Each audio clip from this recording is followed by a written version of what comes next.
ان کی ہر مصیبت و پریشانی کو دور فرما، بحق سید الساجدین ان کی ساری دعائیں اور حاجتیں قبول فرما، ان کے خاندان کے تمام مرحومین کی مغفرت فرما، اور ان مظالم کا انتقام لینے کے لیے وارث معصومین امام زمانہ کے ظہور میں تعجیل فرما۔ اعوذ باللہ من الشیطان اللعین الرجیم، بسم اللہ الرحمن الرحیم، الحمد للہ الملک الحق المبین، والصلاة والسلام علی سید المرسلین وعطرته الطاہرین، لا سیما علی بقیت اللہ فی الارضین وحجته علی العالمین، عجل اللہم له الفرج، واللعنة الله على أعدائهم أجمعين، أما بعد فقد قال الله الحكيم في كتابه الكريم، بسم الله الرحمن الرحيم، ووضع الكتاب فترى المجرمين مشفقين فيه ويقولون يا ليتنا يا ويلتنا ما لهذا الكتاب لا يغادر صغيرة منها ولا كبيرة إلا أحصاها، وقال سبحانه وتعالى ووجد عبدا من عبادنا آتيناه من رحمته من لدنا وعلمناه من لدنا علما، وقال إنا أعطيناك الكوثر فصل لربك وانحر إنا شانئك هو الأبتر، صلوات۔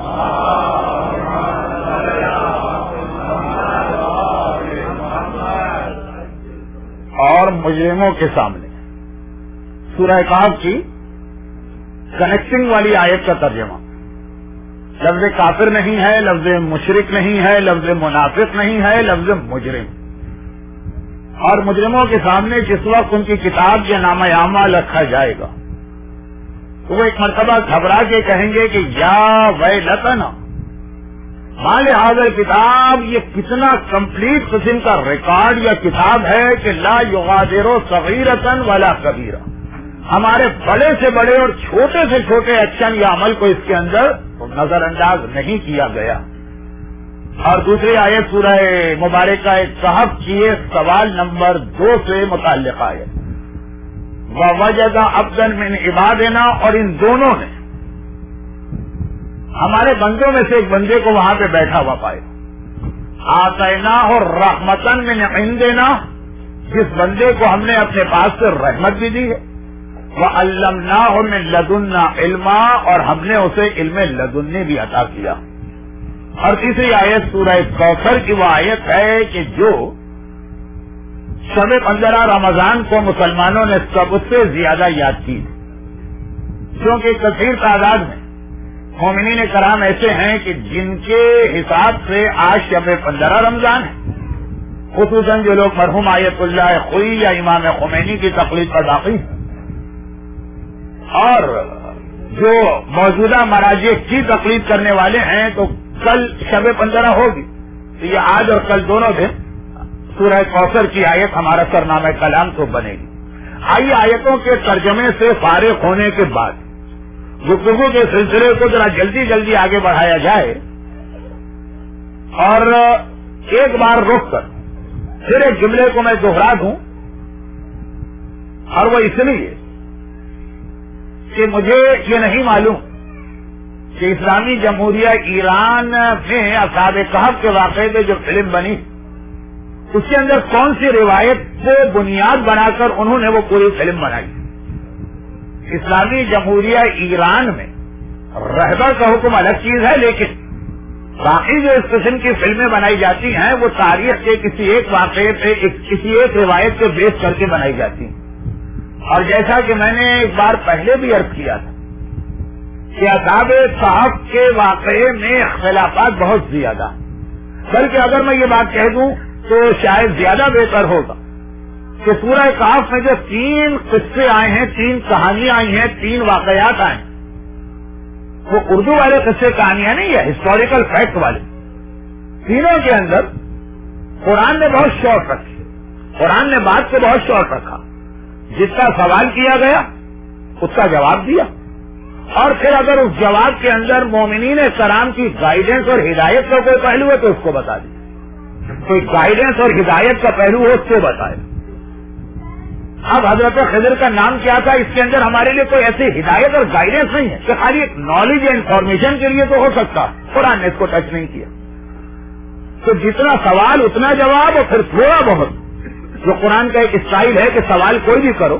قرآن تو اصل میں ہماری ہدایت کی کتاب ہے، وہ ہدایت کی کچھ باتیں ضرور کرتا ہے، اس سے ہٹ کے باقی قرآن خاموش. تو جگہ جگہ جو واقعے کے اندر ایک طرح سے لوگوں کو فل ان دا بلینکس نظر آئے، اس کو لوگوں نے خود سے بھرنا چاہا. اس میں بعض روایتیں ایمان سے لی گئی، بعض روایتیں دوسروں سے لی گئی، سب کو ملا جلا کے ایک عجیب سا اس کا مکسچر بنا دیا گیا، جس کی وجہ سے قرآن کریم کے اس سورے کے تینوں واقعات کے بارے میں بے انتہا اختلافات. اور اس کے اندر بعض روایتیں ایسی ہیں کہ جو شیعہ شاگردوں نے، جو امام کے شاگرد، انہوں نے بھی مکس اپ کر دی ہیں، اس لیے کہ امام کے پاس آنے والا اگر ہر مومن بھی تو ہر ایک کی عقل، ہر ایک کی میموری، ہر ایک کی سمجھ برابر نہیں ہوتی. تو یہ اختلافات آپ کو اس میں بہت زیادہ ملیں گے. تو اس سے یہ مطلب نہ نکالیے کہ یہ مولانا نے غلط پڑھا یا وہ غلط ہے. تو قرآن کا مقصد ہے ذہن میں رکھیے کہ اس سے ہمارے لیے میسج کیا. اب بہت مختصر میں ایک بات کہہ دوں تاکہ اس کے بعد دوبارہ یہ بات کہنے کی ضرورت نہ پڑے. اصحاب کہف کی تعداد کتنی تھی، اس میں اختلاف. اصحاب کہف کی ایج کیا تھی؟ میں نے بار بار ایک لفظ کہا کہ امام معصوم فرماتے ہیں کہ وہ عمر کے اعتبار سے جوان نہیں تھے، دل کے اعتبار سے، اپنی اسپرٹ کے اعتبار سے، اپنے ایمان کے اعتبار سے جوان تھے. لیکن ایسے بھی آپ کو روایتیں ملیں گی کہ جس میں ان کو اسی لیے جوان کہا گیا کہ قرآن میں ان کے لیے لفظ جوان آیا. اصحاب کہف کس بادشاہ کے زمانے میں تھے؟ اصحاب کہف حضرت عیسیٰ سے پہلے تھے یا حضرت عیسیٰ کے بعد تھے؟ اور اگر حضرت عیسیٰ کے بعد تھے تو ان کی دونوں زندگیاں حضرت عیسیٰ کے بعد ہیں کہ پہلے ہو. جب وہ ایمان لانے کے اسٹیج میں تھے تو وہ عیسیٰ سے پہلے تھے، سوئے اس دوران عیسیٰ آ گئے، اٹھے، اس کے بعد پتا چلا دین عیسیٰ پہلا. غرض یہ کہ اختلافات بہت زیادہ ہیں، لیکن وہ اختلافات سے ہمارا کوئی تعلق نہیں. اس واقعے میں ہمارے لیے کیا پیغام ہے وہ آپ کو ذہن میں رکھنا. اور کل ایک جملہ میں کہتے کہتے وقت کم ہو گیا تو رک گیا تھا، وہ حدیث کو مکمل کرتا ہوں. اسی طرح سے اس کے بعد دوسرا سوال تھا کہ یہ بتاؤ وہ کون ہے جس کے بعد موسیٰ جیسے نبی کو بھیجا گیا. تو وہ واقعہ تو قرآن نے بتایا، لیکن وہ ہے کون یہ قرآن نے نہیں بتایا. اور اس واقعے کے اندر قرآن کا جو اسٹائل ہے وہ کچھ ایسا اسٹائل کہ بہت سے لوگوں کو حضرت خضر کے بارے میں بھی شک ہوا کہ وہ کون، اور بہت سے لوگوں کو حضرت موسیٰ کے بارے میں شک ہوا کہ وہ کون، موسیٰ کے بارے میں بھی شک ہوا کہ وہ کون موسیٰ. اس لیے کہ واقعی میں کچھ ایسی باتیں ہیں جو مشہور حضرت موسیٰ سے کچھ پہل ہی نہیں کرتی. اور پھر تیسرا جو حضرت ذوالقرنین کا تذکرہ ہے، جو اپنے زمانے کے کنگ تو تھے لیکن کون ذوالقرنین، کتنے اختلافات اس کے اندر چلے آ رہے ہیں. سکندر رومی سے لے کے طاہر سے اعظم سے لے کے پتہ نہیں کس بادشاہ کو ذوالقرنین بنایا. قرآن نے واضح نہیں کیا کہ بھائی کوئی بھی تھا وہ تمہارا اس سے کیا تعلق. کافروں نے جو سوال کیا ان کو جواب مل گیا، تمہیں یہ دیکھنا ہے کہ اس میں تمہارے لیے کیا ہدایت. اب یہ میں نے ایک آخری مرتبہ یہ بات کر دی تاکہ اگر اس کے بعد والی تقاریر میں میرے پاس وقت نہ رہے تو میں یہ بات جہاں بیان کیے بغیر نہ جاؤں کہ آپ کو یہ لگے کہ نہیں ہم نے کسی کتاب میں کچھ اور پڑھا. جو روایتیں میں پڑھ رہا ہوں کوشش یہ کر رہا ہوں کہ حتی الامکان جو سب سے زیادہ مشہور روایتیں وہی پڑھی جائیں. لیکن بعض اوقات کسی اور سے، خاص طور سے جو فلمیں بنائی جاتی ہیں اس کے اندر عموماً ٹیلی فلم کے تقاضوں کے اعتبار سے ذرا سا کچھ تبدیلی کرنا پڑتی ہے، یہ ذہن میں رکھیے گا. اب آئیے اصحاب کہف کا واقعہ آج ہر صورت میں مکمل کر کے اگلے واقعے کو شروع کر دینا اور کوشش کرنا ہے کہ وہ معجزہ بھی میں دکھا دوں کہ وقت کے اندر ہی تقریر ختم ہو جائے. تو یہ دونوں چیزیں قرآن کریم نے اصحاب کہف کا واقعہ آیت نمبر 9 سے شروع کیا. سورہ کہف کی 110 آیتیں اور شارٹ. آیت نمبر 9 سے شروع کیا، آیت نمبر 26 سے اس کو کمپلیٹ کر دیا. جتنا قرآن کو کہنا وہ کہہ دی.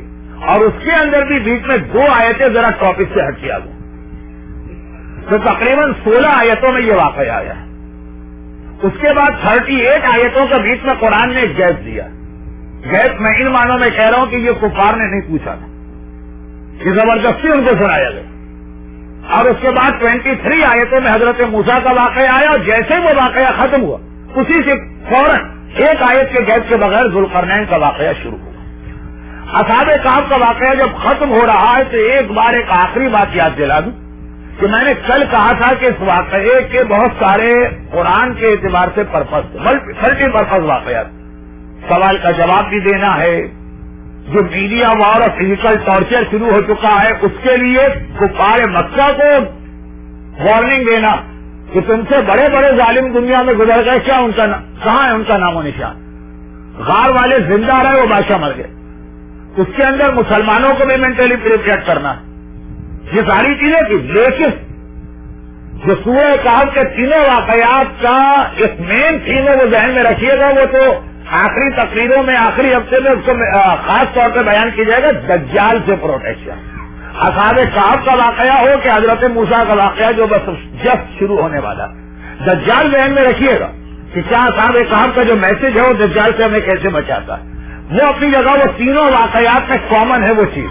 اصحاب کہف کے واقعے کی ایک آخری بات اس لیے یاد دلا دوں کہ آج جو آیت میں نے پہلے پڑھی، اس آیت کا تعلق اس آخری میسج سے، اور وہ یہ کہ اصحاب کہف کے واقعے ایک ایسا میسج اور تھا جو ہمیشہ سے مسلمانوں میں پرابلم رہا اور مسلمانوں سے زیادہ کافروں، اور وہ ہے حیات بعد الموت کا تصور کہ کیا مرنے کے بعد دوبارہ کوئی زندگی، اور کیا آپ نے جو کچھ آپ نے اعمال کیے اس کا کوئی حساب کتاب ہے؟ کیونکہ کتنے ہی دنیا میں آج بھی نان بلیور ہیں جو اللہ کو مان لیتے ہیں کہ ہے کوئی ذات ہے، کوئی ایسی سپریم پاور ہے اس یونیورس، اور کتنے ہی لوگ ایسے ہوتے ہیں جو پیغمبر کی عظمت اور گریٹنیس کو تسلیم کر لیتے ہیں، خاص طور پہ جتنی حدیثیں سائنس سے ٹیلی ہوتی جاتی ہیں۔ لیکن اسلام کے 3 بیسک عقیدوں میں سب سے ڈاؤٹ والا عقیدہ آخرت کا، اور حتیٰ مسلمانوں میں بھی اکثر کے دل میں یہ شک رہتا کہ یہ اتنی جو ہم سیکریفائس اس دنیا میں اللہ کے لیے یا شریعت کے لیے دے رہے ہیں اس کا کوئی ریوارڈ ہے کہ نہیں؟ کہ جنت جہنم جو ہے نا، بہت سارے پڑھے لکھے مسلمانوں کی ایک بڑی خطرناک قسم آج کل نکلی ہے، انٹلیکچوئل مسلمان جو ہر چیز کو اپنے حساب سے جج کرتے ہیں، اس کے اندر اللہ رسول پھر بھی کہیں فٹ بیٹھ جاتے ہیں، آخرت یا قیامت اور اس کی وہ ڈیٹیل فٹ نہیں بیٹھتی۔ تو سورہ کہف جو ہے اس کا اوور آل بھی ایک ہی میسج کہ دیکھو ہر وہ چیز جو اس دنیا میں تمہاری آنکھوں کے سامنے ہے ضروری نہیں کہ وہی اس سے ہٹ کے بھی کوئی دنیا۔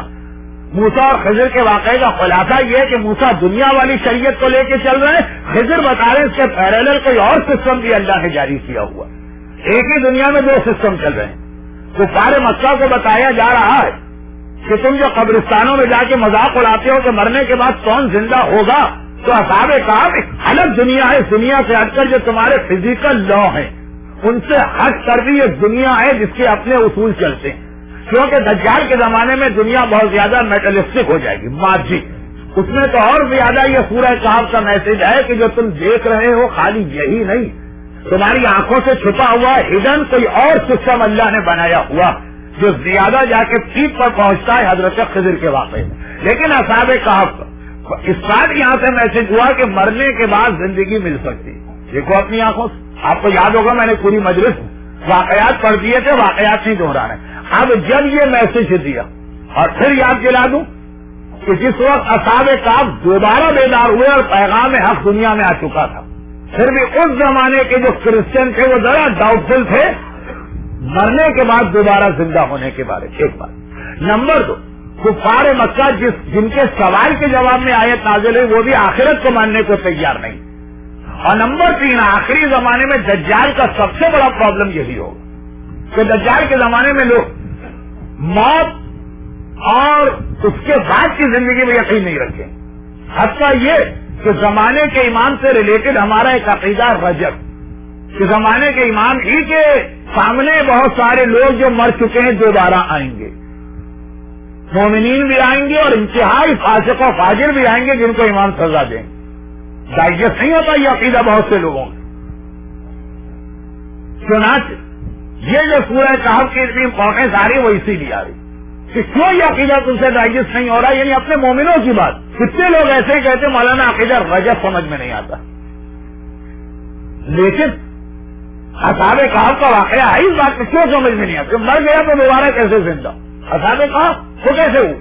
اچھا، اصحاب کہف میں ایک اختلاف یہ بھی کہ بعض روایتوں میں ہے کہ وہ سوئے اور اٹھے، اور بعض میں ہے کہ نہیں وہ مرے، پھر اللہ نے ان کو زندہ کیا، پھر موت دی، پھر زندہ کرے گا. یہ چھوٹے چھوٹے اختلافات بہت سارے ہیں، وہ اپنی جگہ رکھیے. چنانچہ قرآن کریم اصحاب کہف کے واقعے سے قریش نے سوال کیا، ان کو جواب دے رہا، لیکن سب سے زیادہ فائدہ یہ ہوتا رہا کہ جب تمہیں نے سوال کیا سنو جواب، اور جواب میں یہ پیغام بھی لے لو. کیا پیغام؟ آخرت کا پیغام. اب کنیکٹنگ آیتیں آئیں، پہلی اسٹوری اور دوسری اسٹوری کو کنیکٹ کرنے کے لیے بیچ میں 38 آیتیں آئیں. ان 38 آیتوں کا میسج کیا؟ ان 38 آیتوں میں بہت امپورٹنٹ میسجز. تو ایک الگ رمضان اس کے لیے چاہیے، اس کے اندر توحید کا عقیدہ دلیلوں کے ساتھ، اور اس کے اندر آخرت کا عقیدہ. اب قریش اس وقت آ کے بیٹھے ہیں اس لیے کہ ان کے سوال کا جواب آ رہا ہے، ان کو ہی سننا. اور 40 دن جو آیت نازل نہیں ہوئی اس کی وجہ سے تو پورے مکے میں یہ واقعہ مشہور ہو گیا. جب 41ویں دن پتا چلا کہ جواب آ رہا ہے، سب آ گئے کہ شاید رسول اللہ نے کہا کل جواب آئے گا. اگر کل جواب آتا تو شاید پورا مکہ آتا بھی نہیں. جنہوں نے سوال کیا وہی لوگ آتے. 40 دن کے ویٹ کرنے کی وجہ سے اب سب کے دل میں تجسس ہوا یہ سچا رسول ہے کہ جھوٹا. سچا ہے تو وہی آیتیں رک کیوں گئی، جبرائیل آئے کیوں نہیں، سب آ گئے. جب سب آئے تھے تو قرآن نے موقع سے فائدہ اٹھایا. لفظ ذرا اچھا نہیں ہے اللہ کے لیے اور قرآن کے لیے، لیکن ٹائم کم ہے. اور اس سے بھی زیادہ میں بھونڈی مثال دینے جا رہا ہوں. بہت غلط مثال ہے، میں بہرحال اگر یہ خلاف شریعت مثال ہے تو میں معافی بھی مانگ لیتا ہوں اللہ. اور وہ یہ ہے کہ پہلا سوال ان کا تھا، دوسرا ان کا بیچ. آپ کو معلوم ہے کہ جب کوئی بہت ہی دلچسپ اور انٹرسٹنگ پروگرام ٹیلی ویژن پہ آتا ہے تو بیچ میں کیا گڑبڑ ہو جاتی ہے؟ وہ ہوتے ہیں ایڈورٹائز. پروگرام چھوٹا ہوتا ہے، ایڈورٹائز بڑے ہو جاتے ہیں. تو وہ جو ہے کہ یہ جو ایڈورٹائزنگ ایجنسیز ہیں یہ ہیومن نیچر کو جانتی کہ اس کو بیٹھنا ہی بیٹھنا اس وقت. اب مجھے نہیں پتا کہ کینیڈا میڈیا کیا دکھاتا ہے، لیکن انڈیا اور پاکستان میں جو پرابلم چل رہا، انڈیا اور پاکستان کا پرابلم چل رہا ہے کہ اس ساس نے اپنی بہو کے ساتھ کیا اور اس بہو نے اپنی ساس کے ساتھ کیا.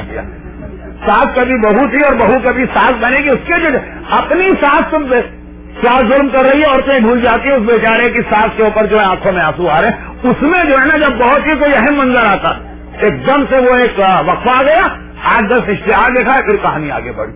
اسے کہتے موقع سے فائدہ اٹھانا. یہ جب نگیٹو ہوتا ہے تو یہ پازیٹو بھی ہوتا ہے. اور وہ اللہ نے موقع سے فائدہ اٹھایا، نعوذ باللہ. یہ لفظ شان خدا کے وہ خلاف ہے، اس کو میں واپس لے لیتا ہوں. لیکن ایک موقع بنا کہ اب پورا مکہ آ کے بیٹھا. سب کو یہ خیال ہے کہ یہ رسول کے پاس 40 دن وہی نہیں آئی تو کیوں نہیں آئی. اب صحیح جواب آ رہا ہے کہ غلط، اور قرآن نے پہلا جواب شروع میں دے دی کہ شروع میں اگر ایڈورٹائز آتے تو اب آتے 5 منٹ کے بعد جب اصل اسٹوری شروع ہوگی. وہ بیچ میں جا کے قرآن نے وقفہ دی. اور وہ یہ بھی نہیں بتا رہا ہے کہ 2 آیتوں کا وقفہ ہے کہ 1 کا ہے کہ 3 کا، کوئی اڑ بھی نہیں سکتا. یہاں تو ذرا سا آپ کو اندازہ ہوتا ہے 5 منٹ تو آئیں گے ایڈورٹائز. وہاں تو یہ پتا بھی نہیں ہے نا کہ قرآن نے ایک سوال کا جواب دیا، دوسرا سوال کا جواب شروع ہونے والا، بیچ میں ایک آیت آ گئی. ان کو کیا پتا تھا کہ 38 آیتیں بن جائیں گی، لیکن خدا نے یہ دیکھا کہ سب کی پوری اٹینشن ہے تو 38 آیتوں میں ایسی ہماری گائیڈنس کر دی. اور اس میں سے صرف 1 آیت آج میں نے پڑھی، صرف اس لیے کہ یہ اس رمضان کا اصل ٹاپک نہیں ہے نا. یہ بیچ والی 38 آیتیں بہت اہم ہیں، باقی ساری چیزیں تو ان کے سوال کے جواب میں آئیں گے. یہ وہ ہے جو اللہ خود سے سنا رہا. اور اس میں سے 1 آیت جو میں نے چنی وہ قیامت اور آخرت کے عقیدے کو کئی اینگل سے بیان کر رہی. قیامت کس طرح آئے گی، پہاڑ کس طرح سے ہلائے جائیں گے، جنت میں کیا نعمتیں ملیں گی، جہنم میں کیا عذاب ملے گا، وہ سب ہے ان آیتوں میں. لیکن ان میں سے 1 آیت یہ ہے کہ نامہ اعمال جو تمہارا ریکارڈ کیا جا رہا، وہ الکتاب. کفار مکہ کو بھی یہ یاد دلایا جا رہا اور مومنوں اور مسلمانوں کو بھی یاد دلایا جا رہا. اس لیے اس سے پہلے قرآن نے لفظ استعمال کیا اسی آیت میں مشرک، منافق نہیں، مشرک اور کافر.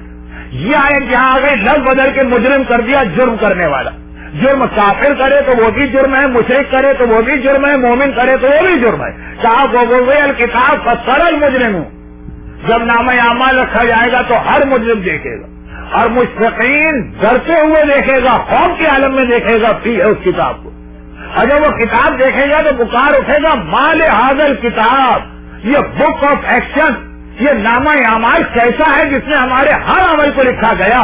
جیسا کہ میں اکثر اپنی مجلسوں میں پڑھتا رہتا ہوں کوئی اور ہمارے الفاظ کو دیکھنے والا ہو کہ نہ ہو، لیکن ایک لفظ جو ہماری زبان سے نکلا ریکارڈ ہوتا جا رہا، ایک قدم جو ہم نے بڑھایا وہ ریکارڈ ہوتا جا رہا.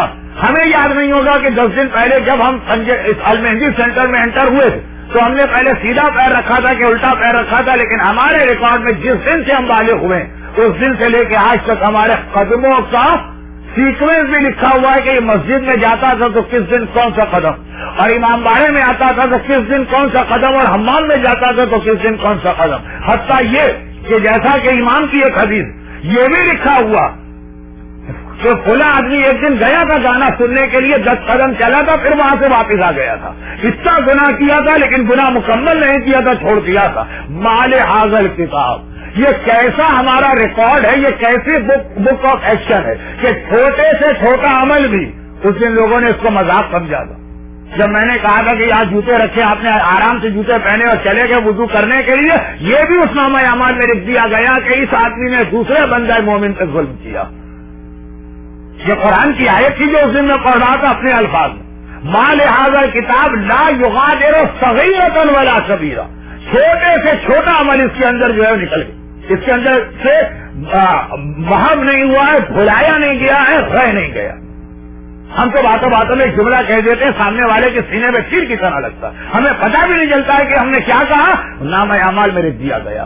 اور اس کی تفصیل جو روایتوں میں آئی ہے اسی کا خلاصہ ایک وہ جملہ کہ 70 اونٹوں کے لدے میں بھوسے کے ڈھیر میں سے ایک چنکا نکال کے ہم نے دانتوں میں خلال کر کے پھینک دیا، ہم کو پتہ بھی نہیں چلا ہم نے کیا کیا کام کر لیا بے خیالی میں. وہاں پہ سارا کا سارا لکھا جا رہا ہے. وَكُلَّ إِنسَانٍ أَلْزَمْنَاهُ طَائِرَهُ فِي عُنُقِهِ، سورہ کہف سے بالکل بلا ہوا جو سورہ ہے سورہ بنی اسرائیل، اس کی آیت آئی، اور ہم ہر انسان کی گردن میں اس کے نامہ اعمال کو یوم القیامہ قیامت کے دن لٹکائیں. وہ نامہ اعمال گردن میں لٹک کے آ رہا ہوگا، سب آدمی گھبرا رہا ہے اور پریشان ہو رہا، ایک ایک عمل. اور یہ کفار مکہ کو بھی یاد دلایا جا رہا ہے کہ چھوٹے سے چھوٹا گناہ معاف نہیں ہو سکتا، اور تم جو اتنے بڑے بڑے گناہ کر رہے. اور مومنین کرام اور سادات کرام کو بھی یاد دلایا جا رہا کہ ایک ایک عمل تمہارا اس طرح ریکارڈ ہو رہا ہے. یہ پوری ایک الگ مجلس بن جائے گی اور آگے چل کے شاید آ بھی جائے، لیکن آج نہیں. اور جب یہ بات قرآن نے کہہ دی، یہ تھا قرآن کا موقع سے فائدہ اٹھانا کہ یہ اپنا سوال سننے آئے، ان کو پیغام حق سنا اور آ جائیے دوبارہ ان کے سوال پر. اب 23 آیتیں مسلسل چلی اور یہ دوسرے سوال کا جواب بھی ہے، اور دوسری جانب ہم کو یہ بتانا بھی ہے کہ اس دنیا ہی میں اللہ نے 2 الگ الگ سسٹم پیرالل چلائے ہوئے. ہر چیز کے لیے مت کہو کہ سائنس سے ثابت کی جائے. ہم تو چاند تک نہیں مانتے جب تک کہ سائنس نہ مانے، لیکن قرآن کہہ رہا ہے پوری شریعت الگ سے پیرالل سسٹم چل رہا ہے، وہ الگ ہے اور یہ الگ، اور دونوں سسٹم چلانے والوں کی ڈیوٹیز بھی الگ ہیں. جو واقعہ آپ کے علم میں تو ہے نا تھوڑا بہت کچا پکا موسیٰ خضر کا واقعہ کیا، لیکن اس کے اندر ایک چھوٹا سا میسج چاہے آپ سمجھ لیجیے اس کو.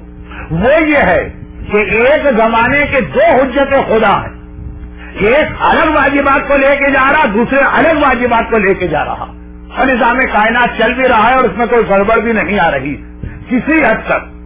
یہ یقیناً میں مانتا ہوں کہ 100% صحیح دلیل نہیں ہے، لیکن کسی حد تک یہ ایک میسج ہے کہ اگر ایک زمانے میں 2 مراجع کے فتوے الگ الگ ہو تو تم کیوں گھبرا رہے ہو؟ پورا نظام کائنات ایک وقت میں 2 الگ الگ سسٹم پہ چل رہا ہے. اس چیز کو برداشت کرو، اسے قبول کرو. بلکہ رتبے کے اعتبار سے موسیٰ بڑھے، رتبے کے اعتبار سے حضرت موسیٰ بڑھے، لیکن قرآن کریم نے یہاں خضر کو صحیح قرار دیا اور موسیٰ کو ایک طرح سے نعوذ باللہ کنڈیم تو نہیں کہیں گے، لیکن موسیٰ کے ذریعے سے یہ میسج ہم کو دیا کہ ہر جگہ بولنا، جبکہ وہ اپنی ذمہ داری ادا کر رہا، تم اپنی ذمہ داری ادا کرو، دونوں کے لیے الگ الگ مسئلے. شیخ مرتضیٰ انصاری جن کا واقعہ میں نے پچھلے ہفتے پڑھا تھا، جن کو زمانے کے امام نے آ کر یہ سند دی تھی کہ تم مجتہد، وہ عظیم ترین مرجع جن کا وہ واقعہ تھا کہ امام نے سوال کیا اور انہوں نے امام کے سوال کو پہلے انکمپلیٹ بھی قرار دیا، پھر غلط بھی قرار دیا. نعوذ باللہ، ان کو نہیں معلوم کہ یہ امام ہے اور امام بھی ٹیسٹنگ اور ٹرائل کے لیے ان سے بات کر رہے تھے. یہ والے مرجع جو تھے جب ان کی عمر 78 یا 80 سال کی ہوئی اور بیمار پڑے اور اس کے بعد اسی بیماری میں انتقال کیا. 2 سال پہلے میں نے اس ممبر سے پڑھا تھا واقعہ، 2 منٹ کا تو واقعہ دوبارہ سن لی کہ جب ان کا آخری وقت آیا یہ بیمار پڑے تو ان کو ڈائریا ہو گیا، جس کے نتیجے بار بار وومیٹنگ بھی ہو رہی ہے اور نجاستیں بھی جسم سے خارج ہو رہی. اچھا، آج کے زمانے میں موت بہت جلدی آتی ہے، اچانک. مرنے والوں کو وہ سارے مستحبات کا موقع بھی نہیں مل سکتا جن میں سے کچھ ان سے ریلیٹڈ ہے، کلمہ پڑھو، اور کچھ ان کے گھر والوں سے ریلیٹڈ ہے کہ مرنے والے کو قبلہ رخ لٹاؤ۔ اور پہلے زمانے میں موت سے پہلے اتنا موقع ملتا تھا کہ آدمی مستحبات بھی ادا کر لیتا تھا اور واجبات بھی، واجبات میں سب سے پہلے توبہ۔ آج کل تو موقع ہی نہیں ملتا کسی بات کا۔ شیخ مرتضی انصاری نجف اشرف میں مرج وقت ہیں، آخری وقت آ گیا، نزا کا عالم ہے، سکرات کا عالم ہے، اندازہ ہو گیا، چنانچہ گھر والوں پہ واجب ہے ان کو قبلہ رخ لٹانا۔ لیکن جیسے ان کو قبلہ رخ لٹاتے ہیں ان کی آنکھیں کھلتی ہے، وہ اپنے آپ کو قبلے سے ہٹا لیتے۔ سکرات کا عالم، نزا کا عالم، جس میں آدمی اتنا کانشیس میں نہیں ہوتا ہے، نیند بے ہوشی ہوتی ہے، غشی سی ہوتی ہے، تھوڑا اس دنیا میں تھوڑا دوسری دنیا میں، ان بٹوین آنکھیں کھلی، ایک مرتبہ اپنے آپ کو قبلے سے ہٹایا، پھر ایک بار غشی میں گئے۔ گھر والوں پہ واجب ہے چنانچہ ایک بار سارے گھر والوں نے مل کے ان کا رخ چینج کیا، قبلہ رخ کیا، جیسے ہی آنکھ کھولی پھر اپنے آپ کو قبلے سے ہٹایا۔ جیسے میگنیٹ کا مسئلہ ہوتا ہے نا، اس ٹائپ کا ہو رہا، ان کو قبلہ رخ کرتے ہی اپنے آپ کو ہٹاتے ہیں۔ گھر والے آخر گھبرا گئے کہ کہیں ہم کوئی غلطی تو نہیں کر رہے، ایسا تو نہیں ہے کہ کوئی نیا فتویٰ ہو یا کوئی حدیث ہو اور ہم کو معلوم نہ ہو۔ مرجع وقت تو کبھی ایسا نہیں کر سکتا کہ ہمارے واجبات کے اندر مخالفت کرے۔ اب جو آنکھیں کھولی تو قبلہ رخ نہیں کیا، بلکہ پوچھا کہ جو ہم کر رہے ہیں مرنے والے کو آخری وقت میں قبلہ، یہ صحیح ہے کہ غلط؟ جواب دیا تم بالکل ٹھیک کر رہے ہیں، تم پر واجب ہے، تو پھر آپ کیوں ہمارے ساتھ تعاون نہیں کر رہے اور آپ کوآپریشن نہیں کر رہے؟ اگر ہم کرتے آپ بدل لیتے۔ کیا یہ میرے لیے واجب ہے؟ وہ تمہاری ذمہ داری ہے، میری ذمہ داری، کیونکہ اس وقت بیماری کی وجہ سے مجھے اپنے پیشاب پہ کنٹرول نہیں رہا اور پیشاب کے عالم میں قبلہ رخ ہونا حرام ہے، تو میرے لیے واجب ہے کہ میں اپنے آپ کو قبلے سے ہٹاؤں، اور تمہیں نہیں معلوم ہے، تم پر واجب ہے مجھے قبلہ رخ کرو، تم پر تمہاری ذمہ داری ہے، مجھ سے میری ذمہ داری ہے۔ یہ جو دو مختلف مراجع کے فتوے کے حوالے سے بات بنتی، جیسے کہ آیت اللہ سیستانی نے اپنے فتوے میں لکھا کہ کبھی ہو سکتا ہے ایک مرجع کے فتوے میں دو الگ الگ مقلدوں پہ الگ الگ چیز آ جائے۔ یہ واقعہ موسیٰ اور خضر کا ایک بہت اہم میسج ہے، اور مزید یہ بات تفصیل سے آگے آئے گی۔ آپ کو یاد ہوگا کہ میں شروع رمضان سے کہتا آ رہا ہوں کہ ابتدائی تقاریر میں ہر دوسری تیسری تقریر میں کوئی اشارہ، کوئی نقطہ، کوئی ایک بات کہوں گا، آخر میں جا کے اس کو ملاؤں، کیونکہ دجال سب سے زیادہ فائدہ ہی اس بات سے اٹھائے گا کہ قوم شیعہ اپنے مرجع کو چھوڑ چکی ہے۔ جب چرواہا نہ رہے تو اس کی بھیڑ اور بکریوں کو شکار کرنا بہت آسان ہوتا ہے، جب چوکیدار اور پہرے دار نہ رہے تو اس قوم پہ حملہ کرنا بہت آسان ہوتا ہے۔ تو دجال کا تو سب سے بڑا فائدہ اس میں، اسی لیے وہ لگا ہوا ہے اپنی کوششوں میں۔ تو دجال کے حوالے سے آخری ہفتہ ہے، ابھی تو سوال کا جواب، لیکن ایک مرجع کے فتوے میں بھی دو ذمہ داریاں بن سکتی ہے، دو مرجعوں کے فتوے میں بھی دو ذمہ داریاں بن سکتی ہیں، دو انبیاء کی شریعتوں میں بھی دو الگ الگ ذمہ داریاں بن سکتی ہیں۔ چنانچہ قرآن کریم نے سورہ کہف میں قصہ موسیٰ اور خضر شروع کیا۔ اب اس واقعے کے اندر، موسیٰ اور خضر کے واقعے کے اندر کچھ ایسے الفاظ اور کچھ ایسی چیزیں آ گئی جس کی وجہ دو بڑے بڑے اختلافات مسلمان علماء میں ہوئے۔ پہلا اختلاف یہ ہے کہ یہ حضرت موسیٰ کون سے موسیٰ تھے؟ یہ وہی مشہور موسیٰ ہے کلیم اللہ، موسیٰ ابن عمران، تورات جن پہ نازل ہوئی، 5 بڑے بڑے انبیاء میں سے ایک ہے کہ کوئی اور؟ ایک گروہ علماء کا گیا ہے اس بات کی جانب کہ وہ یہ موسیٰ نہیں ہے، وہ کوئی اور موسیٰ، کیونکہ موسیٰ نام کے ایک اور نبی بھی گزرے ہیں جو حضرت موسیٰ کے دور کے رشتے سے کزن بھی تھے اور حضرت یوسف کے پوتے تھے، حضرت یوسف کے پوتے بنی اسرائیل کے تھے۔ یہ آخر کیوں یہ مسلمان علماء کو کیوں سوجی؟ اس لیے سوجی کہ اس واقعے کے اندر پہلی بات تو یہ کہ بار بار حضرت موسیٰ نے ایک لفظ استعمال کیا، میں بھول گیا، میں بھول گیا، میں بھول گیا۔ نبی یہ بھول جائے یہ تو نہیں ہو سکتا، اور چلے اگر کوئی چھوٹا موٹا نبی بھول جائے تو شاید چل جائے، صاحب شریعت نبی نہیں بھول سکتا۔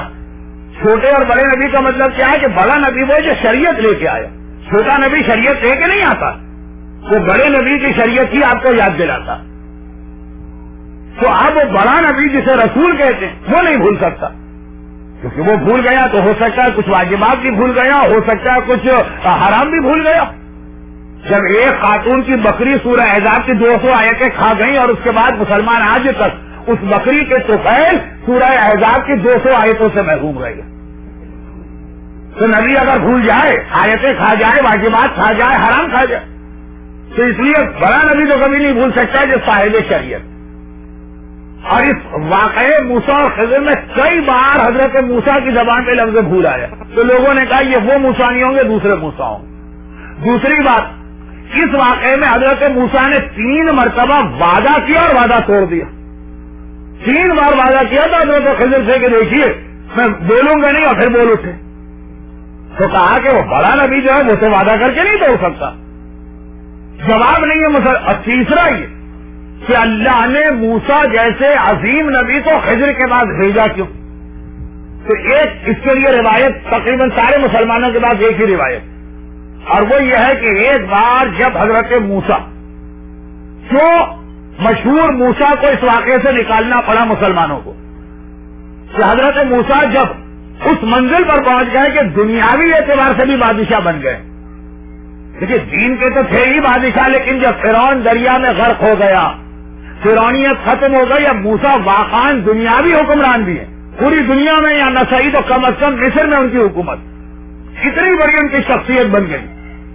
تو ایک بار کسی نے سوال کر لیا ان کے خطبے کے درمیان، کیا کلیم اللہ یہ بتائیے آپ اتنا علم رکھتے ہیں؟ تو تورات کی تلاوت کر رہے جو اسی ماہ مبارک رمضان میں نازل ہوئی، بلکہ بعض روایتوں میں تو آج بھی نازل ہوئی 14 رمضان، بعض روایتوں میں آواز میں کہ زبور آئی آج کے دن. لیکن خلاصہ یہ کہ یا نبی خدا آپ اتنا علم رکھتے ہیں، اتنا علم رکھتے ہیں.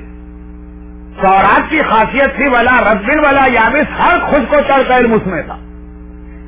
جو یہودیوں کے لیے اللہ نے کہا تھا ہم نے تمہیں کائنات کا بادشاہ بنایا، لیکن پھر کیونکہ انہوں نے اللہ کے کیے ہوئے عہد کو توڑ دیا، ہم کو ان کی جگہ لے کے اور ہم یہ عہد توڑ دیں گے، کوئی اور ہماری جگہ آ جائے گا. اور اسی طرح تورات سے گڑبڑ کی تو تورات گئی قرآن، لیکن تورات کا علم کم از کم اپنے زمانے کے اعتبار سے کمپلیٹ کتاب. حیران ہو کے کہا یا نبی اللہ اتنا علم آپ کے پاس اس دنیا میں اس وقت، آپ بتائیے آپ سب سے بڑا عالم کون؟ موسیٰ نے کہا میں ہوں. نبی کا یہ کہہ دینا غلط بھی نہیں ہوتا. نبی کے لیے حرام ہے لکھنؤ والوں جیسے تکلفات کرنا. میں ہوں لکھنؤ والا، اس لیے میں کہہ سکتا ہوں. کسی اور قوم پہ تو آدمی اعتراض نہیں کر سکتا، لوگ آسینہ پلٹ کے لڑنے مرنے آ جاتے ہیں. وہی مرزا غالب کے شاگرد پیر مہدی مجروح کا واقعہ، ان کے سامنے کسی نے غالب کا شعر غلط پڑھ دیا، ارے تو آسینے پلٹ کے لڑنے کھڑے ہو گئے. اس کو قرآن سمجھ لیا، حدیث سمجھ لیا، جیسے جہاں پڑھ کے چلے گئے. غالب کا شعر ہے، غالب کا شعر، اس میں کوئی غلطی نہیں ہو سکتی. تو خدا کو برا کہو، رسول کو برا کہو، امام کو برا کہو، کوئی بات نہیں چل جائے گا. ہماری قوم والے کو برا نہ کہنا. سب جیسے لکھنؤ والوں کے تکلفات ہیں جو اسلام میں اخلاقیات آداب ایک چیز ہے. کتنے بدترین اخلاق کا مظاہرہ کیا کہ مہمان بلا کے اس کا بدترین سلوک کیا گیا.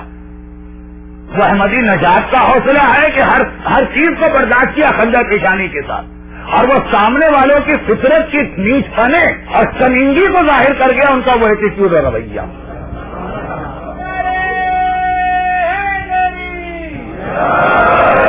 کوئی ادب آداب اخلاقیات جو لکھنؤ میں ہیں یہ بھی اسلام میں اس کی ایک اہمیت ہے، لیکن نبی اور امام کے لیے نہیں. لکھنؤ میں آپ کوئی چیز پوچھے کہ چیز آپ کی کہیں بس میں کس قابل اپنی ہی سمجھی سوا بیوی کے اولاد تک کے لیے کہا جاتا ہے، بس اپنا ہی بندہ سمجھیے. لیکن اجی میں کس قابل، اجی جو کچھ ہیں آپ ہیں، لیکن اگر نبی سے کوئی پوچھے کہ آپ نبی، اور میں کس قابل، جو کچھ ہے وہ آپ ہی ہیں. حرام ہے نبی کے لیے یہ کہنا.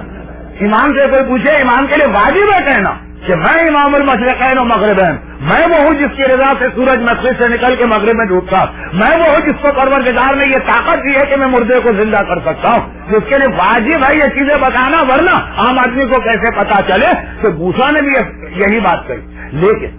لیکن کوئی چیز بیان کرنا اپنی جگہ حق ہے، صداقت ہے، صحیح، مگر اسٹائل تمہارا کیا ہے یہ بھی بہت ڈیپینڈ کرتا ہے. موسیٰ کے انداز میں ہلکا سا، نعوذ باللہ موسیٰ کی توہین میں گناہگار بندہ کروں، ہلکا سا ایک کچھ تکبر کا شائبہ تھا، ہلکی سی جھلک. اس کو کہتے ہیں انبیاء کا ترک اولا.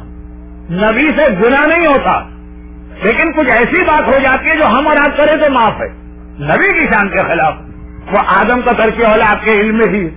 اسی طرح سے حضرت موسیٰ یہ وہ چیز ہے، یا ویلکنا ما لہذا الکتاب لا یغادر صغیرۃ منہا ولا کبیرہ. نامہ اعمال میں جو چھوٹا چھوٹا ایک ایک ہمارا واقعہ لکھا، خالی جملہ نہیں لکھا، ہمارے کہنے کا اسٹائل بھی لکھا.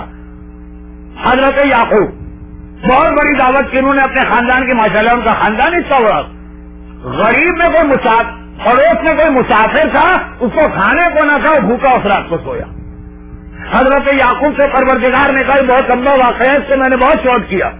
جب سورہ یوسف کی تفسیر کی باری آئے گی تو یہ پورا واقعہ آتا.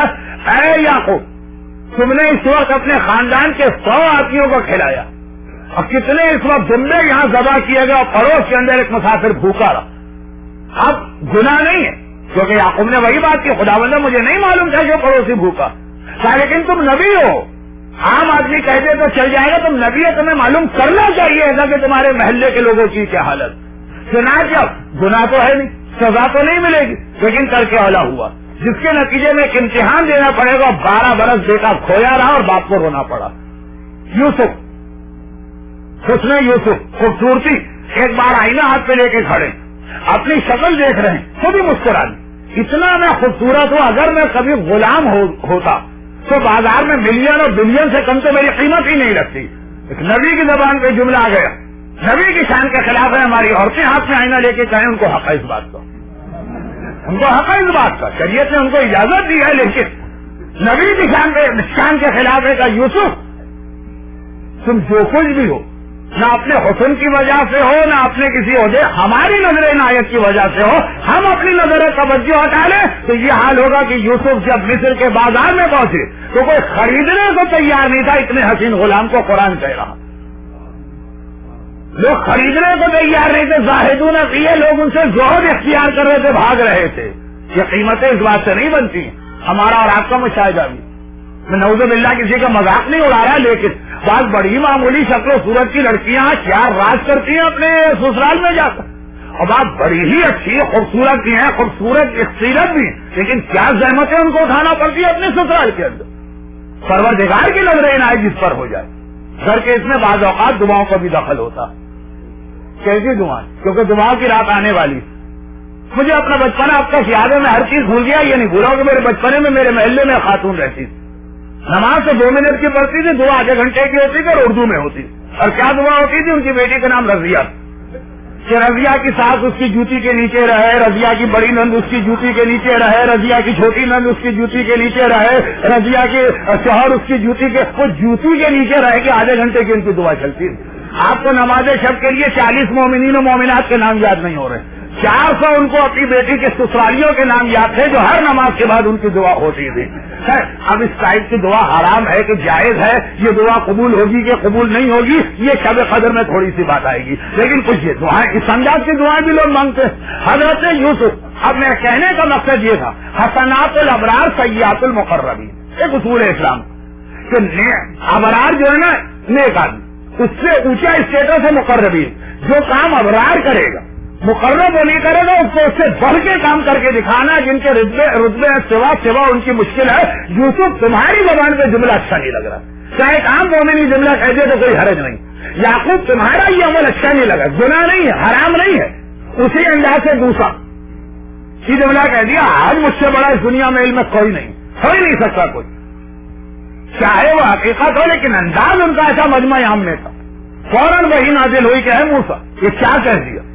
اپنے آپ کو بہت بڑا عالم سمجھ رہے ہو؟ جاؤ، جہاں پہ 2 دریا مل رہے ہیں وہاں جا کے دیکھو کون ہے ایسا عالم ہے، اس کے سامنے تم بھی کوئی حیثیت نہیں رکھتے.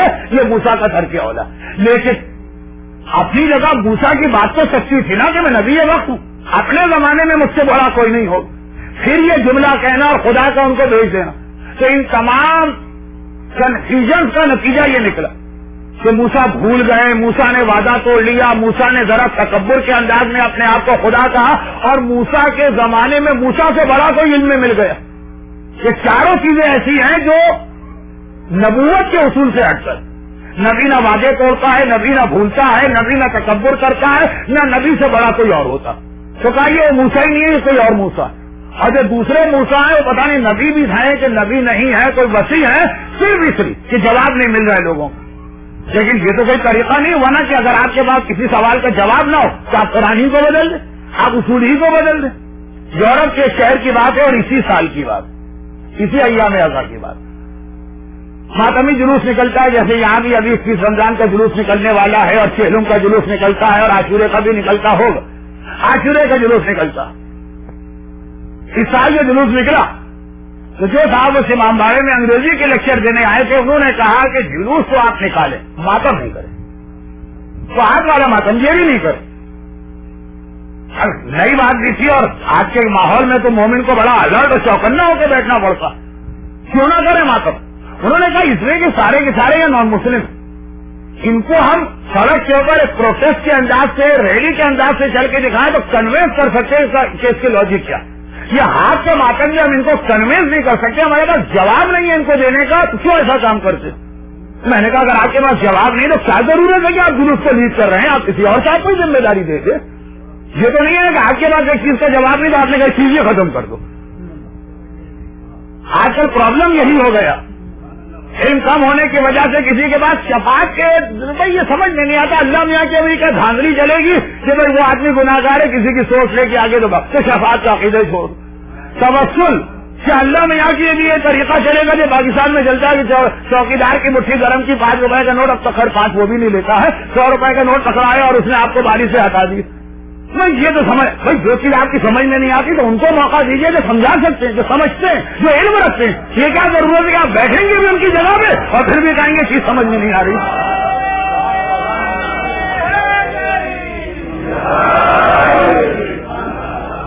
اب ٹوٹل تو میں نہیں کہتا ہوں، ایک خاص اینگل سے کہتا ہوں. اس سے تو پھر وہ اچھے تھے جو مولا کی جگہ پہ آ کے بیٹھ گئے لیکن کوئی چیز سمجھ میں نہیں آتی تو مولا کو بلا کے سمجھ تو نہیں آ کرتے تھے نا.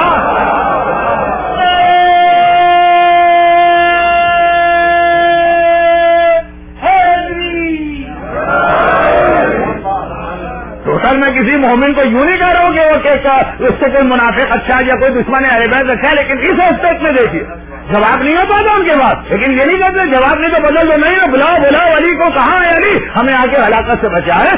تو یہ جو ایک طریقہ کار ہے کہ ہمارے پاس جواب نہیں تو وہ چیز ہی اسلام سے نکال دو، وہ چیز ہی ڈیلیٹ کر دو. یہ کوئی کمپیوٹر میں آپ کی ای میل نہیں ہے کہ جو سمجھ میں نہیں آئے تو آپ نے ڈیلیٹ کر دی یا جنک میں ڈال دی.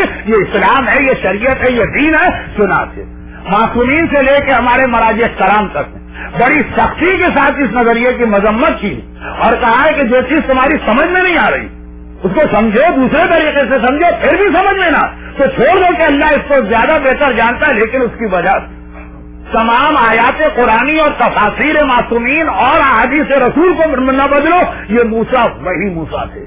تو بات کہاں سے چلی کہ یہ حضرت موسیٰ اور خضر کے واقعے ایک دوسرا پیرالل سسٹم ایسا بتایا گیا جو لوگوں کی سمجھ میں نہیں آ رہا، جس کی وجہ سے پہلا انکار تو یہ ہوا کہ موسیٰ وہ موسیٰ نہیں، اور دوسری بات یہ کہ خضر کے بارے میں اختلاف ہو گیا کہ خضر جو ہے وہ کون ہے. اچھا ایک تو بہت ہی معمولی سا اختلاف ہے، وہ تو خیر بالکل جہالت، وہ یہ کہ کچھ نے کیونکہ قرآن نے نام نہیں لکھا کہ موسیٰ کو کس کے بعد بھیجا گیا. موسیٰ سے کہا جاؤ جہاں 2 دریا ملتے وہاں پہ ایک بندہ ہمارا ہوگا، اور قرآن نے کوڈ بھی کیا وہ وجدہ اب دن میں نبھا دینا. جب موسیٰ اور ان کے وسیع یوشع وہاں پہنچے تو انہوں نے ہمارے بندے میں سے ایک کو دیکھا. قرآن نے نام نہیں دیا لیکن 99% روایتوں میں ان کا نام خضر آیا. بعض علماء نے کہا نہیں وہ حضرت الیاس ہوں گے، بعض بہت 1%، کیونکہ ایک روایت ہے نا کہ غیبت امام خضر کا کام دریاؤں کو اور پانیوں کو سمندروں کو دیکھنا اور الیاس کا کام خشکیوں کو دیکھنا. لیکن وہ الگ بات جہاں پہ ملاقات ہوئی وہ حضرت خضر ہی تھے، قرآن نے نام نہیں لیا. لیکن قرآن نے نام تو چھوڑو یہ بھی نہیں بتایا ہے کہ وہ نبی تھے کہ ایک عام انسان یعنی غیر نبی اور بہت مقدس انسان، کچھ نہیں کہا. آپ ادھر سے نہیں باتیں، بلکہ قرآن نے یہ بھی نہیں بتایا انسان تھے یا فرشتے. خاص طور پر برادران اہل سنت کے یہاں کافی علماء کا نظریہ کہ وہ انسان حضرت خضر انسان نہیں ہے، فرشتوں میں سے ایک فرشتے. کوئی آگے اس واقعے میں کچھ جملے حضرت خضر کے ایسے آئے جس کی وجہ سے دھوکہ ہوا. مولانا مودودی نے تفہیم القرآن میں صفات کے صفات سیاہ کر دیے کہ یہ فرشتے ہیں. لیکن وہی بات کہ قرآن کہتا ہے کہ ان چیزوں سے تمہارا اتنا کوئی تعلق نہیں. ان کا نام خضر ہے کہ الیاس، وہ نبی تھے کہ غیر نبی لقمان کی طرح ایک وائس پرسن، انسان تھے کہ فرشتے تھے. اس کو ایک طرف رکھو، ان کے میسج پہ غور کرو. اور وہ میسج اب شروع ہوتا کہ حضرت موسیٰ جس وقت بنی اسرائیل کے سامنے کھڑے ہو کے یہ کہتے کہ مجھ سے بڑا عالم اس وقت کوئی نہیں. ارشاد پروردگار ہوا میرے الفاظ میں کہ موسیٰ تم نے سر کے اولا کر دیا, اپنی شان کے خلاف بات کی. اب جاؤ جہاں دو دریا مل رہے ہیں وہاں پہ جا کے دیکھو, تمہیں وہ انسان ملے گا جس کو دیکھ کے انسان نہیں, وہ بندہ ملے گا جسے دیکھ کے تمہیں اندازہ ہو جائے گا علم کسے کہتے ہیں. وَإِذْ قَالَ مُوسَىٰ لِفَتَاهُ, اب آیت شروع ہو رہی ہے, آیت نمبر 59, یہیں سے واقعہ شروع ہو رہا ہے. یاد کرو وہ وقت جب موسیٰ نے اپنے نوجوان ساتھی سے کہا, ان کا نام بھی قرآن نے نہیں لکھا, اپنے نوجوان ساتھی سے کہا لَن أَبْرَحَ حَتَّىٰ أَبْلَغَ مَجْمَعَ الْبَحْرَيْنِ, خدا نے مجھے بھیجا میں رکوں گا نہیں جب تک کہ وہاں تک نہ پہنچ جاؤں جہاں دو دریا ملتے ہیں. بہت لمبا سفر طے کرنا پڑا, چلتے چلتے تھکے جا رہے. موسیٰ نے کہا لیکن میں رکوں گا نہیں, لن أَبْرَحَ میں رکوں گا نہیں حتیٰ أَبْلَغَ مَجْمَعَ الْبَحْرَيْنِ, مجمع یعنی جمع ہونے کی جگہ, ملنے کی جگہ, بحرین میں نے دو دریا.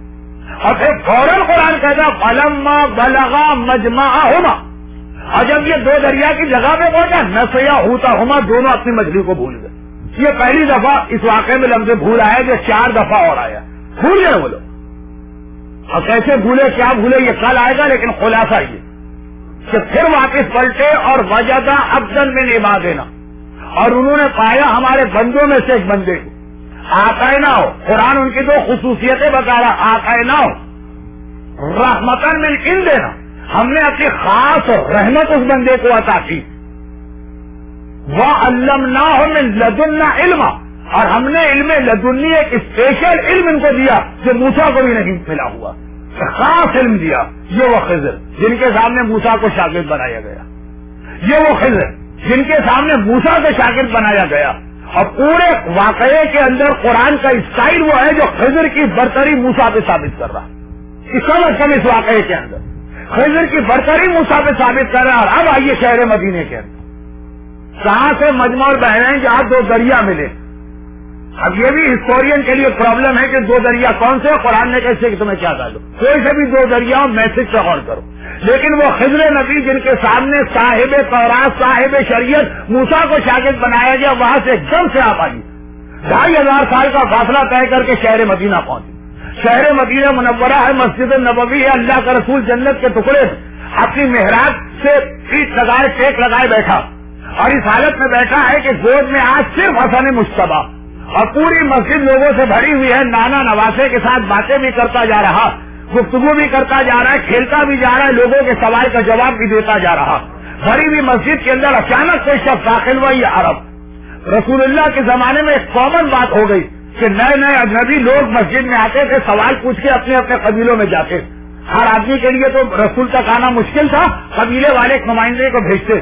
تو مدینے والے آج بھی اور اس دور میں, اور ہر وہ شہر جو ٹورسٹ سٹی کہلائے گا وہاں کے نئے چہرے زیادہ ہوتے ہیں, لوگوں کے لیے بھی کوئی عجیب بات نہیں ہوتی ایک نیا آدمی داخل ہوا. لیکن آنے والے کی پرسنالٹی اتنی گریسفل پرسنالٹی تھی کہ سارا مجمع اس کو دیکھ کے اندر پریشر ہو گئے. اگر کہ وہ بعد میں آیا تو اس کا رسول کا اصول ہے جو بعد میں آئے وہ آخر میں بیٹھے, پھر جب اس کی باری آئے گی ٹن بائی ٹن اس کے سوال کا جواب. لیکن وہ آخر میں بیٹھے نہیں, وہ آگے بڑھا, اور مجمع بھی اس وقت اتنا زیادہ اس کی پرسنالٹی کے پریشر میں کہ لوگوں نے ہٹ کے راستہ دیا اور اس کو آنے کی جگہ دی. اور انتہائی گریسفل پرسنالٹی, اور انتہائی بوڑھا آدمی, ضعیف نہیں, صحت کے اعتبار سے بالکل جوانوں جیسا ہے, ایج کے اعتبار سے بوڑھا, سفید داڑھی, چہرہ گویا چاند کی طرح چمک رہا ہے. اور آ کے رسول کے پاس بیٹھا, سلام کیا اور سلام کر کے سامنے بیٹھ گیا. کہا یا رسول اللہ, آج بھی روایت میں لفظ بھی آج بھی میں آپ کے پاس اپنے کچھ مسئلوں کا حل اور جواب دینے کے لیے آیا ہوں. پیغمبر نے سنا ہوتا آج میں جواب نہیں دوں گا, آج تمہیں میرے بیٹے حسن مجتبیٰ سے جواب لینا. اب دیکھیے, اب ذرا دیکھیے, آج بھی کا مطلب اس سے پہلے بار بار آیا, سبھی لوگوں نے نہیں دیکھا. یعنی اس سے پہلے تنہائی میں جب رسول سے پوچھنا ہوتا تھا تو تنہائی میں آتے ہیں, اور آج کیونکہ خاص انداز سے حسن کی فضیلت بیان کرنا, یہ واقعہ اس وقت کا جب حسین پیدا بھی نہیں ہوئے. یعنی حسن کی عمر 8 سال یا 8 مہینے یا 9 مہینے یا 10 مہینے, پیغمبر کی گود میں 9 مہینے کا بچہ بیٹھا, پیغمبر اس کو بہلا بھی رہے, کھلا بھی رہے, اور ایک بار کہتے ہیں کہ آج مجھ سے نہ پوچھو, آج اس سے پوچھو. اور عجیب بات یہ ہے کہ آنے والا اتنا ہی سیریس حسن کی جانب متوجہ ہوتا. بھائی آپ جائیں کسی بڑے عالم کے پاس, آغا سیستانی کے پاس یا رہبر آغا خامنائی کے پاس, کوئی بڑا سیریس مسئلہ لے کے جاؤ, 9 مہینے کے بچے کی طرف بھیج دیں, آپ سمجھیں گے مجھ سے مذاق کر رہے ہیں. بلکہ شاید آپ کو غصہ بھی آ جائے، اور اگر آپ ذرا سے جذباتی ہوئے یا کینیڈا کا پاسپورٹ آپ کے پاس ہوا تو آپ کہیں گے کہ میں اتنی دور سے ایک مسئلہ پوچھنے آپ سے آیا، آپ سوال کا جواب بھی نہیں دے رہے، مجھے بہلا رہے، میرے ساتھ مذاق کر رہے ہیں، 9 مہینے کا بچہ، مگر یہ آپ ہے اور وہ بچہ۔ آنے والا جو تھا وہ کوئی ایسا تھا جو اس بچے کی معرفت رکھتا تھا، جیسے ہی رسول نے کہا بچے سے پوچھے، بچے کی جانب مڑ گیا، نہ گھبرایا، نہ ہیزیٹیٹ کیا، نہ پریشان ہوا، اور وہ ایک ایک کر کے سوال کر رہے ہیں، 9 مہینے کا بچہ جواب دے رہا۔ جب سارے سوال جواب مکمل ہوئے، وہ آنے والا سلام کر کے کھڑا ہوا اور کہا کہ یا رسول اللہ آج میں اجازت چاہتا ہوں۔ پیغمبر نے کہا یہ بتاؤ تمہیں جواب مل گیا؟ کہا کہ یا رسول اللہ مل گیا۔ اگلا سوال پیغمبر کا بہت اہم ہے، کہا کہ جوابات سے کیا مطمئن بھی ہو کے جا رہے ہو؟ رسول سے پوچھنے آئے تھے، 9 مہینے کا بچہ جواب دے رہا۔ کہا یا رسول اللہ اتنا مطمئن ہو کے جا رہا ہوں جتنا آپ کے پاس سے مطمئن ہو کے جاتا ہوں۔ 9 مہینے کا بچہ 63 سال کا یا 60 سال کا بوڑھا یا 55 سال کا بوڑھا کہہ رہا اتنا ہی مطمئن ہو کے جا رہا ہوں۔ یہ کہہ کے وہ تو نکلا۔ مجمع نے پوچھا یہ تھا کون جس کو ہم نے پہلی بار دیکھا؟ اور وہ ایسے ایسے سوال کر گیا جو ہماری تو سمجھ میں بھی نہیں آئے۔ سوال سمجھ میں نہ آئے تو جواب کیا سمجھ میں آتے؟ یہ تھا کون؟ پیغمبر نے کہا یہ آنے والے وہ خضر نبی تھے جن کے پاس موسیٰ کو شاگرد بنا کے بھیجا گیا تھا۔ موسیٰ خضر کے شاگرد بنے، خضر حسن مصطفیٰ کے شاگرد بنے۔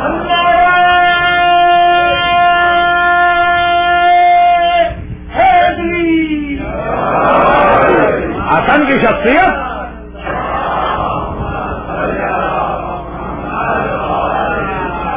انشاءاللہ بیان کل ہوگا، آج سے میں نے کھا لی۔ واقعی موسیٰ اور خضر، لوگ کہتے ہیں جی آپ لوگ اپنے ائمہ کو انبیاء سے بڑھا دیتے ہیں، جی آپ بڑھاتے ہیں۔ اگر وہ آپ کہیں کہ یہ خدا بناتے ہیں تو یہ تہمت، اگر آپ کہیں رسول سے بڑھاتے ہیں تو تہمت، لیکن باقی 1,24,000 انبیاء سے ہم بڑھاتے ہیں۔ ہمارا عقیدہ ہے، روایتوں سے ثابت ہے، آیتوں سے ثابت ہے کہ تمام انبیاء سوائے رسول کے 1,24,000 انبیاء سے افضل ہے، اور تمہاری سمجھ میں آئے کہ نہ آئے، اس خضر کی سمجھ میں آ گیا جس کے پاس شاگرد بنا کے موسیٰ کو بھیجا جا رہا۔ اتنا مطمئن ہو کے جا رہا ہوں یا رسول اللہ، اتنا سیٹسفائی ہو کے جا رہا ہوں جتنا آپ کے پاس سے مطمئن ہو کے جاتا۔ اور یہ حسن مصطفیٰ جن کے باقی کچھ فضائل، اور ایک چھوٹا سا جملہ آج کہہ دوں، کسی خاص وجہ سے علم کے اعتبار سے امام حسن کے واقعات ہمارے پاس زیادہ، امام حسین کے واقعات کم۔ نعوذ باللہ میں آقا حسین کی توہین نہیں کر رہا ہوں، لیکن کوئی خاص وجہ تھی جس کی وجہ کچھ مصلحت پروردگار یہ ہو کہ علم کے واقعات حسن مصطفیٰ کے ہمارے سامنے زیادہ آئے، اور زیادہ آئے۔ ایک تو وہ جو اصحاب کہف کی روایت کا ٹکڑا باقی رہ گیا، وہ کل آئے گا، 1-2 واقعات اور آئیں گے، لیکن حسن مصطفیٰ نے اس مسئلے کو بھی ایک عجیب انداز سے سمجھائے جو میں نے 2 رمضان کی تقریر میں بیان کر دیا کہ دنیا کی بڑی سے بڑی نعمت جنت کی چھوٹی سے چھوٹی نعمت کے مقابلے میں بھی حقیقی، بہت جو جنت کی سب سے چھوٹی نعمت جو نوکروں اور غلاموں اور خادموں کو ملے گی وہ بھی دنیا کی بڑی سے بڑی نعمت سے بہتر۔ جب یہودی نے کہا تھا کہ آپ کا لباس میرے لباس سے اچھا، آپ کی سواری ہے، میں تو یہاں پیدل بیٹھا ہوں زمین کے اوپر فاقے کر رہا ہوں، اور آپ اتنے مرغن اور عمدہ کھانے اپنے دسترخوان پہ سجا کے بیٹھے۔ یاد کیجیے 2 رمضان کی تقریر میں حسن مصطفیٰ کا جواب آیا کہ جتنی تمہارے اوپر آج مصیبتیں ہیں، جب جہنم میں جاؤ گے یہ بھی تمہیں بہت غنیمت لگیں گی، یہ نعمتیں لگنے لگیں گی، اور ہمیں جو اللہ جنت میں دے گا اس کے سامنے یہ یہاں کی بڑی سے بڑی نعمت بھی ہمیں عذاب لگنے لگے گا۔ وہ تو سواری تھی دنیا والی، اصل سواری تو جنت والی ہے، وہ کوئی کھانا تھا دنیا والا، اصل کھانا تو وہ ہے۔ یہ پہلو کل رات کی مجلس کا آخری واقعہ یاد ہے نا، 2 واقعات۔ ایک یہ جملہ آیا تھا کہ جنت کی چھوٹی سے چھوٹی نعمت بھی دنیا کی بڑی سے بڑی نعمت سے زیادہ بہتر، یہ حسن نے ہم کو سمجھایا۔ اور دوسرا یہ کہ سب سے بڑا امتحان ہوتا ہے عزت کا امتحان۔ عزت نہیں، اپنی پوزیشن کو قربان کر دینا اسلام کے لیے۔ یہ امتحان کل مسائل میں نے عرض کیا تھا، سجاد نے دیا، اور آج تاریخ کے اعتبار سے عرض کروں پہلے یہ امتحان حسن مصطفیٰ نے دیا۔ امام وقت ہونے کے باوجود اس انداز سے صلح نامے میں دستخط کی کہ آج تک حسن مصطفیٰ کی توہین کی جا رہی ہے، اور پھر کچھ اس انداز کا لائف اسٹائل حسن کا تھا کہ آج تک اگر یہ بات صحیح ہو کہ حسن مصطفیٰ بنو امیہ سے مل گئے، اقتدار کے لالچ ہے یا بیت المال سے، دولت کے لالچ میں انہوں نے معاویہ سے صلح کر دی، تو یہ والی شخصیت تو دشمنان اہل بیت کو یا بنو امیہ کو سب سے زیادہ سوٹ کرتی ہے نا۔ اور حسین نے تلوار اٹھائی اور ان کی گردنیں اڑائیں تو حسین تو سب سے زیادہ ان کے خیال میں غلط ہوئے نا۔ مگر جتنی تہمتیں حسن مصطفیٰ میں لگائی ہیں انہیں مورخین، حسین کا کوئی تہمت نہیں لگا سکا. لوگ ایک بات سمجھ میں آئی تو یہی کہ حسین اقتدار کی جنگ کے لیے نکلے.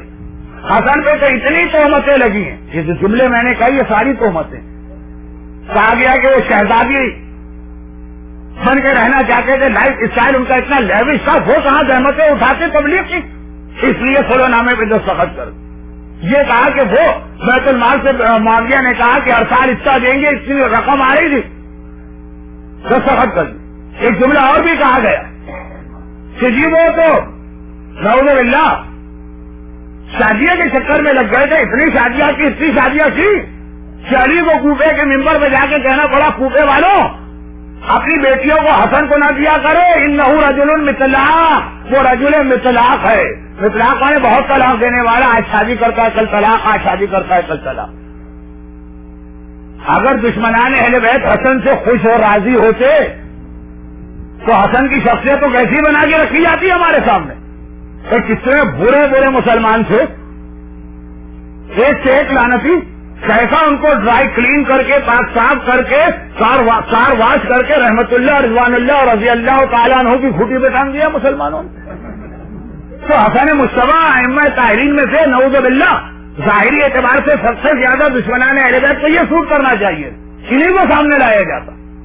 مگر نہیں, وہ حسن نے اپنی پوزیشن قربان کر دی کہ اپنے چاہنے والے بھی حسن کے خلاف ہو گئے. اہل بیت شریعت اور دین کو وہ فائدہ پہنچایا کہ آج تک بنو امیہ کے لوگ اپنے زخم چاٹ رہے ہیں کہ اتنا بڑا حسن نے ہمیں نقصان پہنچائے, مگر اس کے لیے حسن کو پہلے قربانی دینا پڑی, اور وہ اپنی پوزیشن کی قربانی. امام وقت ہو کر, سیدہ شباب اہل الجنہ ہو کر, حسین تک کے آقا و سردار ہو کر حسن کس طرح سے اس صلح نامے پہ دستخط کر رہے ہیں, کوئی حسن کے دل سے پوچھے.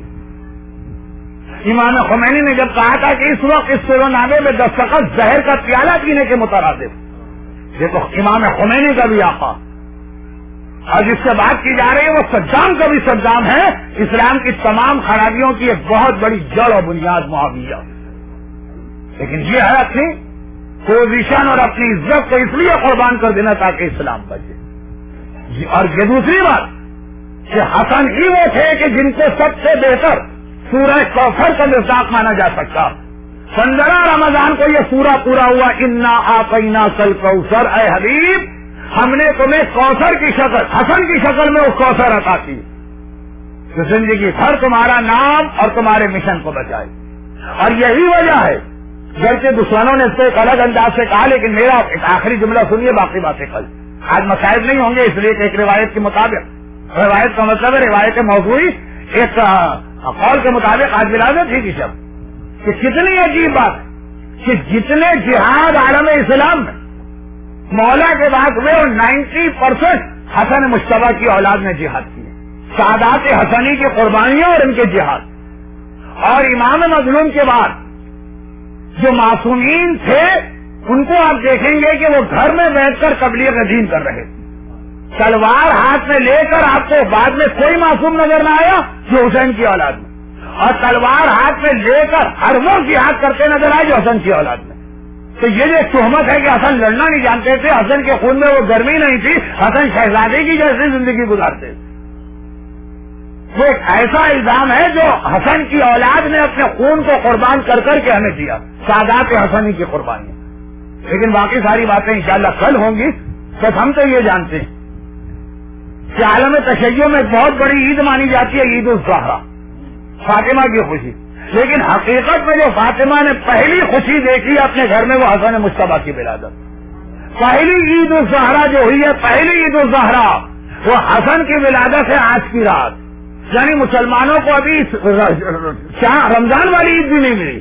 پہلا سال روزے واجب ہوئے تو پہلی عید آئے گی, اس سے 15 دن پہلے حسن مجتبی کی ولادت نے بغیر چاند کی وہ عید ہمیں عطا کی جو دنیا میں بھی ہمارے لیے خوشی کا سبب ہے, اور آخرت کو ہر حسن کے چاہنے والوں اور حسن کے ماننے والوں کے لیے کیوں نہ ہو وہ سیدہ شباب اہل الجنت ہے. خداوندہ تجھے جوانان جنت کے سردار حسن مجتبی کا واسطہ اور حسن کی ولادت سے حسن کی مادر گرامی کتنے خوش ہوں گی، حسن کے بابا کتنے خوش ہوں گے، حسن کے نانا کتنے خوش ہوں گے۔ اس خوشیوں کا واسطہ ان کے چاہنے والوں کو غم اہل بیت اور غم حسین کے علاوہ دنیا اور آخرت کے ہر غم سے محفوظ فرما۔ خدا بندہ ہم سب کو حسن مجتبی کی سیرت پہ چلنے کی توفیق بھی عطا فرما، اور اگر کوئی کوتاہی ہو جائے تو حسن مجتبی ہی ہماری شفاعت کرا کے وہ جوانان جنت کے سردار بن کے اس طرح جنت میں چلے کہ ان کے سائے میں ان کے ساتھ ساتھ ہم بھی جنت میں داخل ہو۔ پروردگار حسن کے طفیل میں صاحبان ایمان کی ساری دعائیں قبول فرما، ہمارے سارے مرحومین کی مغفرت فرما، آج ان کی جانب سے افطار کا اہتمام تھا ان کی ساری توفیقات میں اضافہ فرما، ظہور امام زمانے میں تعجیل فرما۔ ربنا تقبل منا انک انت السمیع العلیم۔